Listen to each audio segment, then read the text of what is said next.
I'm delighted to welcome Professor Vijay Pereira as my guest.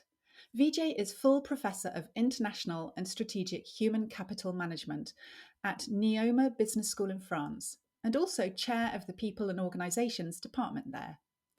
In addition, he's distinguished full professor at the Goa Institute of Management in India, and he holds adjunct or part time professorial positions at the University of South Pacific in Fiji and at the universities of Portsmouth and Manchester here in the UK. Alongside his academic roles, Vijay holds a number of senior editorial positions, including being editor in chief of the journal International Studies of Management and Organisations. His own work has been published in over 150 leading journals, including Human Resource Management, Harvard Business Review, MIT Sloan Management Review, the Academy of Management, and the Journal of Business Ethics, and in 10 books. In the year 2021/22, he was the second ranked publishing scholar in business and management globally and ranked number one in Europe. He's currently serving as vice president of the Academy of International Business for the Middle East and North Africa region. Welcome to the business of being brilliant, Vijay. Thank you, Helen. Glad to be with you today. That's an incredibly impressive CV and list of academic papers and research writings that I think I've ever read out. So many congratulations on so many achievements. And I'm really fascinated by the different professorial roles you hold and how scattered they are around the world. I'm curious to know if that ever presents like a scheduling headache or a logistics headache or involve vast quantities of international travel. No, it's really, I enjoy doing this, and I have connections in different parts, as you know. But really, I enjoyed traveling. I'm off to China in 2 days, back then in the UK, and then visit to the US. It's been hectic, but I'm enjoying it. That's most important. Yes, it feels good to be back connecting with people in person around the Absolutely. world after our 3 years of vastly reduced travel. That's great. And I've given people a very quick flavour from your professional bio of your roles and the type of work that you lead. Could you say a little bit more about, I guess, in your own words, what you focus on in your research and your teaching and your work at the Yeah. present time? Yeah. Thanks, Helen. Yeah, my work revolves around three major topics. One is international business. The second is strategy, for how firms strategize and plan long term. And the third is human capital, which means that people are key to different countries, to different industries, to different firms. And so my work is at the intersection of these three broad areas, which means that people at country level or at industry level or even at firm level are important. Often people talk about human resources, which is a micro level, but I sort of look at human capital from a more broader perspective, more global perspective, and then zero in on the industry or the firm level. And again, it's international business and strategy, and that's my position. It's a professor of strategic and international human capital management. Okay, thank you for explaining that. So, as well as advising companies, I guess, and sharing, academic research around strategy in terms of what businesses, what directions they should be going in, and what markets they might be exploring. You Correct. also look at the kind of bird's eye view of what people and talent and skills they need to achieve that. But then it sounds like you get down into the detail as well with specific industries and perhaps specific companies around, okay, so how do we get our people to help us achieve that strategy? Is that right? Correct. And I think most of my colleagues sort of specify and are getting into one or the other. I'm trying to look at it in its totality. Yeah. One can't be separated from the other. So very quickly, an example is we need STEM graduates in the UK. We're struggling. But what is it that we can do at industry level? Let's say the finance sector or the IT sector, and that becomes a little bit more macro. And then we go and say, what is the UK plan or strategy of the government of the UK or EU as a region, so that we can build upon how many do we bring from outside, which are immigrants, how many can we train within. And so that's the sort of broader picture, but it resolves a micro industry, which we call a meso, but also then a firm or a company's issues. So you can't separate them. That's my point. Yes, they're like Russian dolls, really. Absolutely, absolutely, Yeah. yes. Yeah, well, and it's fascinating to hear that your role encompasses the whole set of dolls, because I, coming from a consulting background in kind of people and change, very aware that there are big strategy consulting firms and big kind of organizational consulting firms, and then kind of big people Yeah, consulting firms, and they were often quite divided up, and each might want to play in the absolutely. other field, but few rarely did across all three Yeah. successfully. So yeah. And so we got connected because I came across some absolutely fascinating research that you co led into the surprising impact of meeting free days. And so we're going to use most of the rest of our conversation time today to hear a bit more about that and explore the methodology and the really interesting findings, and hopefully give listeners, a bit of a practical steer on, if this sounds really relevant and of interest to them, how might they start to approach adopting something similar in their organization.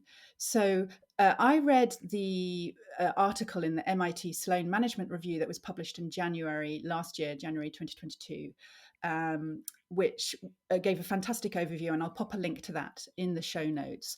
But could you just let us know how this study, first of all, came about and what the scope of it was? Yeah, yeah. Thanks, Helen. So, the January and February of last year, we published on the same topic, but different views on meeting free days. So, one, as you mentioned, was the MIT Sloan Management Review piece, but also in the Harvard Business Review. And then we had a follow up in Forbes, a very good piece on Forbes that brought the two together. And answering your question, really, it was the elephant in the room, the topic about meetings being ineffective. And we were at a conference, and post conference, we all looked at our diaries and said we should meet up online. And this was way back 2018, 2019, before the pandemic, of course.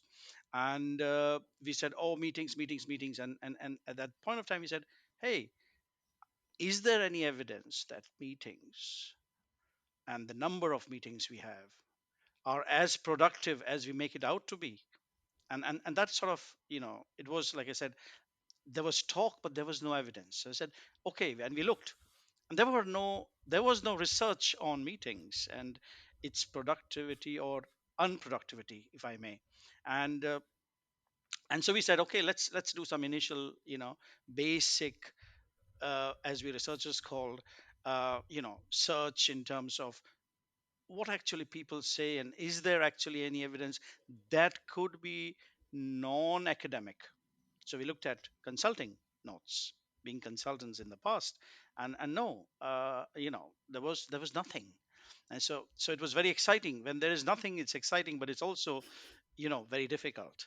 So Yeah. so we began to do a sort of a preliminary study and looked at, some of the non-academic surveys that were there, and we found that 71% of people who who actually were interviewed formally, informally, said that it was not productive, not as productive as it should be. Mm. And most interestingly, Helen, 85% of people who we asked and who we looked at other surveys, looked said the same thing, that 85% of their time was spent on meetings. So imagine you have an executive in London who earns £100,000 a year. 85,000 of that money is spent on meetings. If you can look at it that way, because you pay people for money and time. You pay people money for time, and if that time is spent on unproductive activities such as meetings, It's not productive for the employee, for the firm, and for even greater things such as, let's say, the economy. It's not, because you're wasting your time on unproductive activity for money. And so we thought, let's get deeper into this, and then we did a real study, which was time consuming. And also the pandemic hit in, which meant that 100% of a person's time and more was spent on meetings, which, because they couldn't meet physically, they were meeting more and more online. And so it was perfect timing for us in terms of getting into the bottom of this, really. Yeah, really interesting to hear, and particularly how, in a funny way, the arrival of COVID, in a way, created almost the perfect conditions for you to do the in-depth study. And it is a shocking statistic that 85% of our of knowledge workers' time is spent on meetings. And I love the way how you just translate that into kind of commercial implications. Is that really what we're paying people for? And are we getting the value that we want out of that time that's spent in meetings? And interesting to hear that there wasn't really any substantial academic research around this. So could you tell me a little bit about the methodology then for this study, how you went about gathering the data? Yeah, yeah. So I think when we started, we thought this needs a real in-depth study, and something that will add value. I mean, as seasoned academics, I mean, I have my collaborators in the UK mostly, and other parts of the world, and we thought, we get proper data. Data is key, and then we do a proper analysis, because it has to stick. There needs to be proper evidence. And so we sort of we spread the net far and wide and reached around 1,000 companies, what they were doing. That was very important. And we found that very few companies, in fact, you know less than 1%, actually tried to have a meeting free day in a week. And so what we did is, then we went in and asked a large consultant to help us in this process. So they identified around 100 companies that were interested. Now, we had certain conditions in terms of those firms or companies that were interested to be part of our data set, or a sort of a profile of companies that we thought would be ideal. So he said the first condition should be that they should be multinational or international, which means operate in two or more countries other than their home country. That was the first. The second was that they should employ at least 1,000 employees. Okay, and then we set the conditions to the study itself. So these were the qualifying conditions, and then you had the conditions to the study itself, which meant that firms or companies needed to sign up that they would, in practice and in reality, have at least one to a maximum of five no meeting days a week. That was the third important. And the fourth, that they should run this for at least a year, because that's when we would go in and see what did they do during that 1 year of period, where employees and managers had between one to five no meeting days a week for a year. So yeah, sorry, Mhm. Helen. No, that's fine. It's fascinating that you were very clear up front with people about the terms of participating. Yeah, So, yeah. yeah. And so 76 companies signed up, and so collectively, these 76 companies had 25,000 employees, which is very rich in terms of. And again, just to clarify, these were high tech companies, service sector, not manufacturing, because the autonomy and knowledge workers are mostly in these high tech companies. So we were very stressed. And again, these were east, west, north, south. Whenever I do my presentations, there's, oh, were these European, were they American, were they, yeah, these were spread across. which means Asia, as well as Latin America, and so on and so forth. So other emerging countries were also part of it.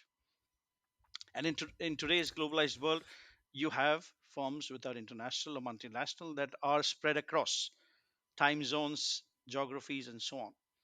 Yeah, and so coming, Helen, to how, in terms of the method, how so we examined performance or productivity of individual employees or managers before and after. Okay, so we Mhm. not only asked how was your performance, but we also asked your manager how was your performance, and we looked at your 2 points of performance appraisals that we saw. Let's say 2021 January, you start the no meeting day and you end in December of 2021. We looked at your performance for the year of 2020 vis-a-vis 2021, and that's how Yeah. we compared the 2 points of your performance. So we sort of, what we call it academically, we triangulated the data to see that not only how you felt or your manager felt about you, but on paper, that your performance was your performance better or worse or same than the previous. Yes, Yeah, that makes sense. Yeah, thank you. Great. So you've explained how you approach the methodology from a productivity and performance point of view, measuring before and after the trial period for each company. Were there other elements to the methodology? indeed. So actually, I mean, when people read our research, and I do these presentations, and the question is it only about the organization? Is it only about productivity? No, it's also about the human side of things. I mean, people really, really want to make the best use of the time and actually contribute and add value, which means work life balance. And meetings were an overkill in terms of the time. And so it was also about how people are less stressful and how people have more time in terms of a work life balance.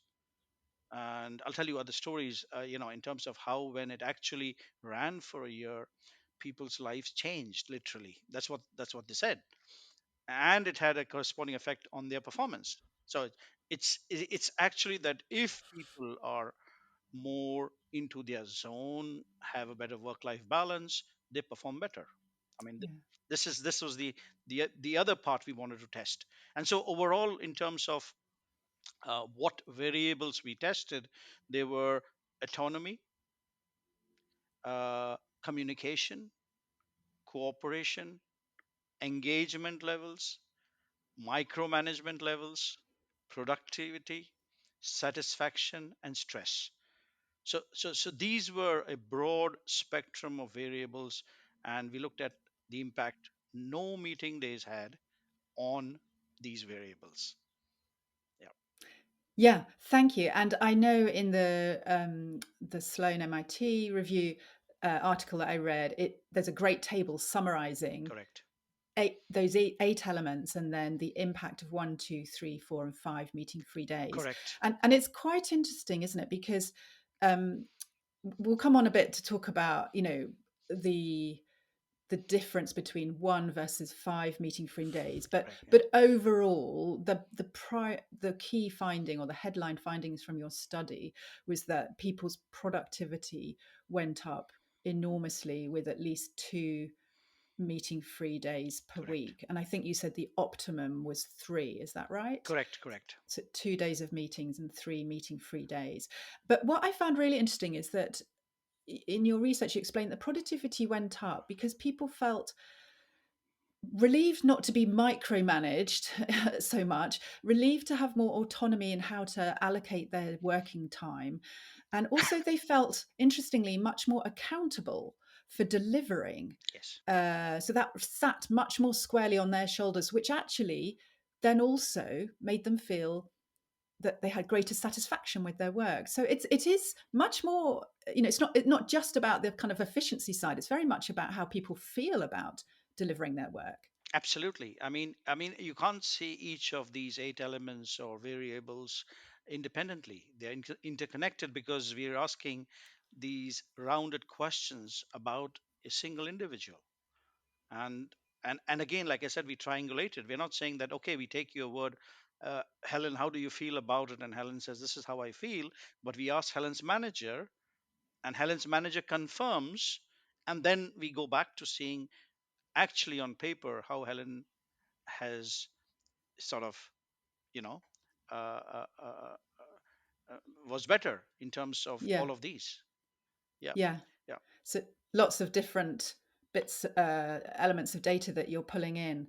And and in case anyone's wondering whether, the benefits just keep accruing the more you cut meetings out of your collective work diaries, the answer is no, not really, isn't it?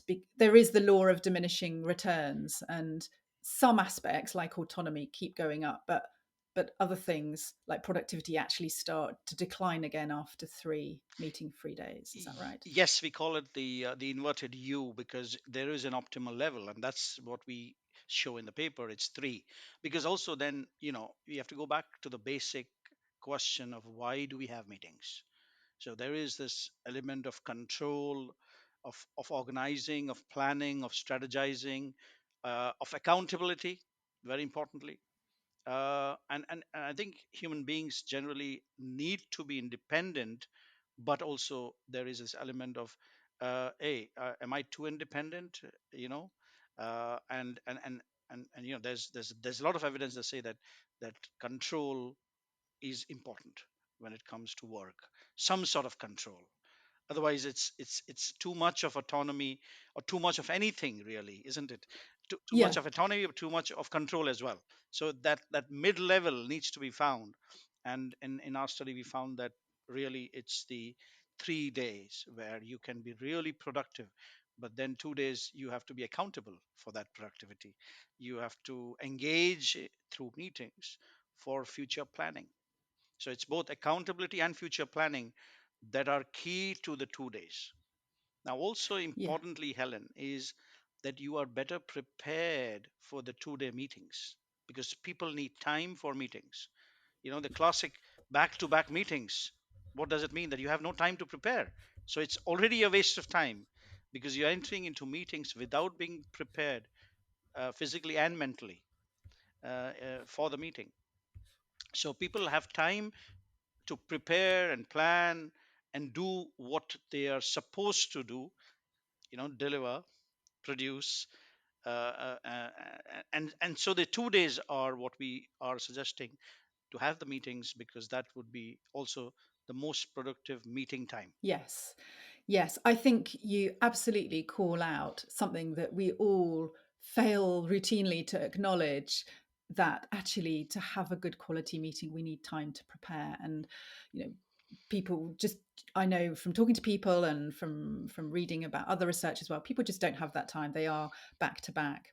Now, I'd love to get a bit into the kind of dynamics that happened around the study. So, were how difficult did you find it, or how difficult was it to get leaders on board with doing this kind of trial? Were they clamoring to be part of the study because they recognize this is a problem, wasted meeting time, or where did they need a lot of persuading of the potential business benefits? Not really. The management, it is a management prerogative, isn't it? Meeting is controlled by managers. They feel empowered, and they feel, that meetings should happen. But so it was very difficult for to bring on leaders and managers on board, but deep down they knew themselves that they needed evidence. And so that, it took some convincing on our part to say that go for it, go with this idea for a year. If the results are not positive, you have the you know you continue doing what you do.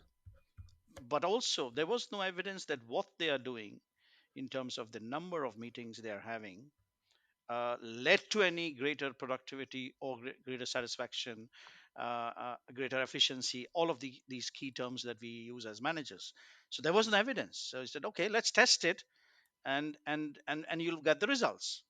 And again, you're not alone in this. So it took some convincing on our part, and they were not as enthusiastic when we started out, but when the results came, It was a different game. Yeah, really interesting. Because I guess you're pinpointing their uncertainty. Are Yeah, we, are we working in these ways? But actually, there's very little benefit to us as a business to do that. So yeah. you kind of and positioning it obviously as a trial, and you don't have to commit to anything permanently. I always think that's a great way to try something new. Is say it's for a fixed period of time, and we're going to learn what we can from it, and then make a decision after that. Yeah, the other interesting part of this is, and this is mostly our Harvard Business Review piece, is that what age or what age group of managers were pushing for more meetings. And when I asked this question, 9 out of 10, 8 out of 10, and the best case scenario, 7 out of 10 say it's the older managers, and that's the wrong answer. The younger managers were pushing for more meetings, and we dug deeper into that why. And obviously the younger managers wanted to be seen, wanted to learn, wanted to create that network, vis-a-vis the older ones who had already had that experience, network, knowledge, and so on. Yeah. And also then we have another piece that shows that these younger managers then were more prone to burnout Hmm. because they were pushing for more meetings. And so indirectly or directly, this push for being more successful very quickly, knowledge, network, all of this was pushing for more meetings that led to greater burnout of these younger managers. Yeah, that's so fascinating. And the different needs and also the assumptions turning out to be quite wrong around this. So, for anyone listening that's thinking, oh, we have meeting overload in our organization, we kind of know intuitively it's not the best way to be working, but it feels impossible to change the culture around it. And I love the sound of the study, but there's no way we'd ever get the whole organization or our whole leadership team to agree to instigating even one meeting free day per week across the board. Yeah, what advice would you offer to them? Where would they start? And how do you even persuade people to put in place an organizational wide, but effectively meeting ban for at least one day a week successfully? Yeah, yeah. I mean, we have the evidence, but again, like I said earlier, Helen, I mean, go and try it. You know, worst case scenario, it will not work. But but the evidence is against all of this that it's not going to work. The evidence is that it will work. Let me give you a very very funny example. So one of the 76 companies that finally signed up to sort of be part of our study uh, met 17 times on an average of an hour and a half to decide if they were going to join us. So just imagine. Wow. That's yeah. Yeah, and therein rests our case. I mean, we just meet for even and take a small decision Yeah. which could have been avoided. I mean, 17 times at an hour and a half on an average is a lot of time spent on whether we should meet or not meet. Yeah. I And yeah, That's sorry. just No, it's just a fantastic example. That's what the best part of 25, nearly 30 hours of numerous Exactly. people's time invested in Exactly. making one decision about whether to do this. The cost of that to the business is incredible. And that's, partly why your research just fascinates me so much. It links very strongly to what I talk about in my book, is how we don't value time properly, and we don't think about what return on investment are we getting as individuals and as businesses for the time that we invest in different types of work activities. And meetings is just probably the biggest time drain that certainly I hear people talk about. So go try it. Try an evidence. Try it as a trial. You're suggesting to people the evidence will show it works, and it sounds like it's important to be clear at the outset of the trial how you're going to measure it, and ideally not just to have self-reported data, but to try and have some objective data, whether that's performance score, evaluation scores, or are there other example metrics people can look at? Yeah, yeah. I mean, just just coming in again on that, which would be very interesting. And this is our ongoing research, Helen. It's on how many firms. small, medium, or large, actually calculate how much they spend on meetings. You'll find, you ask a CHRO or a CFO how much they spend on meetings, they have no clue. So our research and going forward is we are now calculating how much firms spend vis-a-vis the decisions that come out or the outcome of meetings. Okay, so Yeah. people in business want to have real hard numbers and the bottom line being financial. So here we're talking financials. Yeah. Okay, how much do you spend, and which part of your business or which group of people in your business spend more time on meetings? And so we have come up with an app that in real time calculates how much is being spent on meetings vis-a-vis the outcome of the meeting. So we met 17 times to sign up to Vijay's study. This is how much we spent, but was it worth it at the end of the day? And a year later, are we actually better off financially, emotionally, in all sense, in terms of taking that decision? So if you don't measure, you won't know. Yes. Yeah. It needs to be kind of concrete evidence, and it sounds tricky for anyone who's not an expert academic researcher, and maybe just say in an HR function or an operational role, to draw the link between the meeting free time and the impact on business, well, meeting outcomes and business performance. But um, it's very worthwhile doing that, because that's the kind of commercial incentive, right? That's the strategic True. incentive. Yeah. And so my final question, I could ask you questions about this for hours, but I'm conscious we don't have all day for the podcast. But have you followed up with any of those organisations that were in the trial? Do you know how many of them have continued to stick with their chosen pattern, or a degree of that, or have they gently slid back into pre-trial ways of working? Oh, no, no, no, no. In fact, many other companies from outside have signed up to this. I mean, Microsoft, in their future of work document, have dedicated a whole page, and it's page number 28 of the Microsoft new future of work report, that says here is the evidence, and it has become part of their strategy across Microsoft. Uh, Fascinating. the other was Twitter. You know, Mm-hmm. uh, uh, Bloomberg at the start of this year reported Shopify, based on our research, uh, has no meeting days, and that Bloomberg report, Helen, we had 138 million hits on that story. Well, I was definitely one of them, because I Yes, remember that research. And then I was sending it to people that yes, I know, yes, saying, this is yes. fascinating. Yeah. I So hadn't realized that Shopify was yeah. one of the organizations in your trial. Yeah, Yeah. yeah. So they made it a rule in just before Christmas that that you can have X number of days in a week, and you don't need to go to these meetings if you don't feel that you can add value. And that, so answering your question, not only those 76, but across the world, it has had a huge impact, and it's growing. I was at the University of Bergen in Norway and presented this meetings, and the senior people said, "Oh, can you do us an email and we'll send it to the authorities and we make it a rule straight away." So, so no, it's Yeah. it's many companies that small, medium, large, multinational, who recognize that this is an important a step for not only increasing productivity, efficiency on one hand, but also work-life balance on the other.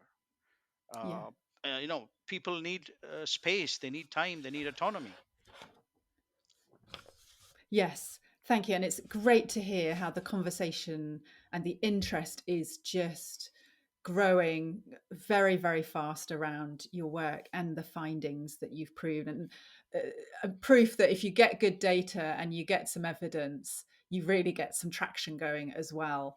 I will put links to all the reports, including the Microsoft one that you mentioned, in the show notes. And if people want to follow your work, what's the best way for them to do that, or I'm very to active. look you up? Yeah, I'm very active on LinkedIn. So regular posts on LinkedIn, but also on Twitter. So these are the two main handles I have. Yeah.